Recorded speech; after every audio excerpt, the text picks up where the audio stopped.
you're a woman. Whether you're ready to be one is debatable, but a woman you are.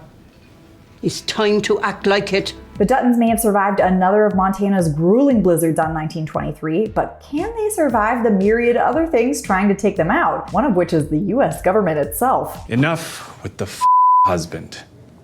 If you had a husband, he would be with you. Things are looking tough, but we all know the Duttons are tougher. So let's get into season 2, episode 3 of 1923. I'm Anna Rumor, and this is Pop Culture Social Call.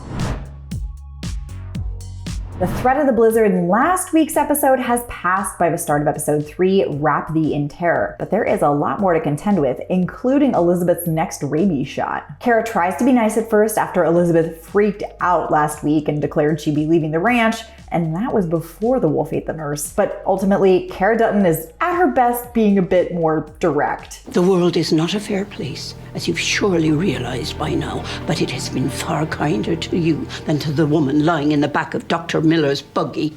That I can assure you.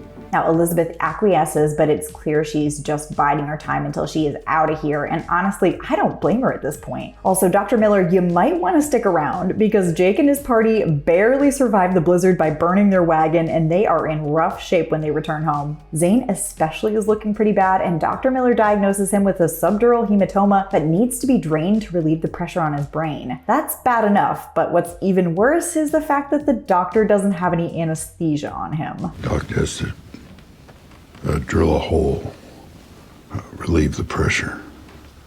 That's the good news? Compared to the bad news, it is.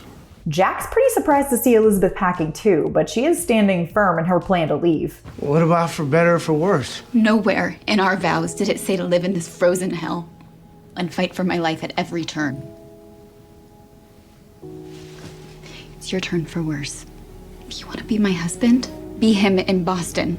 Well, leave after 8 more rabies injections, yikes. It seems like Alex has got to be having a better time than the Montana crew, but yeah, she's really not. Yes, her ship survived the storm and is arriving in New York finally, but Ellis Island is an absolute hellscape. We know this, especially for pregnant women. Now, after undergoing a very rough exam by a barbaric doctor, honestly, Alex's pregnancy is discovered, and she's marked, like physically marked, while she waits for the next examiner. They're not exactly keen on pregnant women entering the States, another woman tells her, and Alex doesn't even have a marriage license, so she's in a really bad position when she meets with a man who will decide if all this travel and all this suffering has been worth it. America needs another beggar or prostitute like it needs another Spanish flu. How do you plan to earn a living? I will work alongside my husband and his family. Enough with the husband.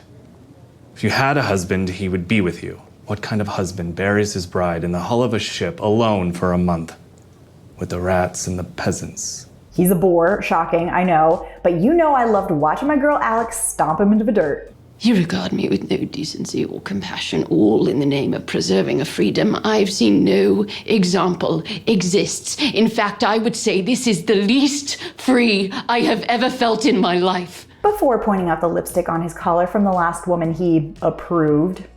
You've lipstick on your neck.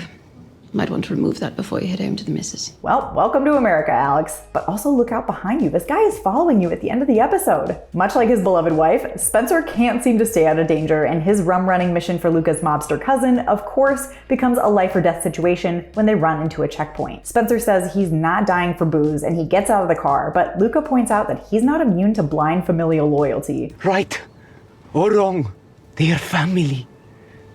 Look what you do for your family. A two-part, but it's not long before Spencer sees what Luca's family ties have brought him and hopes his don't do the same. Meanwhile, Runza's horse finds the rancher for the land he's traveling on with Tiana and Pete, and they agree to help with the cattle drive in exchange for safe passage. But they better keep an eye out because Marshal Fawcett is also investigating the killings that took place at Father Renaud's camp. And even though they didn't have anything to do with that, I just want Tiana and Pete to be happy, okay? I just get nervous for them. What'd you think about this week's episode, the Duttons Ordeals? Let me know in the comment section below, then like and subscribe while you're there, and head over to popculture.com for the latest entertainment news. Until next time, I'm Anna Rumor, and this is Pop Culture Social Call.